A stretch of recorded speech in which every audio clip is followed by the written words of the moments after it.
On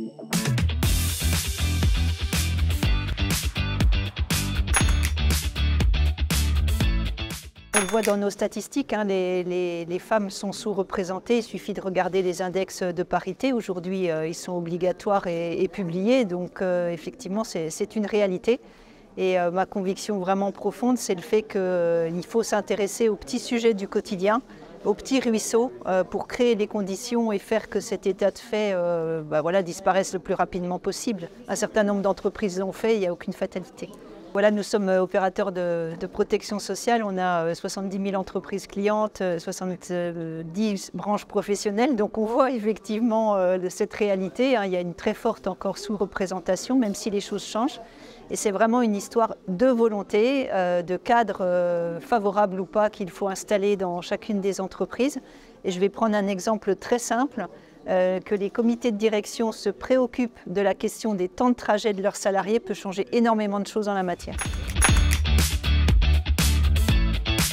Pour faire bouger les lignes sur ce sujet, l'une des mesures que nous avons prises et qui a bien marché et que je conseille vraiment, c'est de commencer par mesurer et par partager les résultats, qu'ils soient bons, mauvais. Enfin, l'important, c'est d'avoir un point de départ et puis ensuite de pouvoir se fixer des objectifs avec les salariés, avec le corps social, avec les partenaires sociaux, vis-à-vis de l'externe aussi, et de suivre les démarches de progrès et du coup les plans, le résultat produit par ces plans.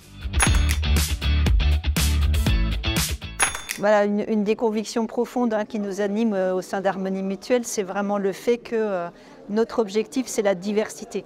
Moi, j'aime beaucoup une expression de Jean Viard qui dit le Covid, c'était mai 68 puissance 5. Tout a changé et on ne le sait pas encore. Donc, on a des problèmes nouveaux et graves à résoudre, que ce soit en matière sociale, que ce soit en matière environnementale, etc. Et donc, pour résoudre des problèmes nouveaux, il faut de la diversité. Et le premier pas presque le plus facile vers la diversité, c'est l'égalité homme-femme. Donc, on peut commencer par ça, mais vraiment dans cette perspective. Moi, ce que j'ai vraiment envie de partager, c'est aussi l'expérience personnelle avec les femmes.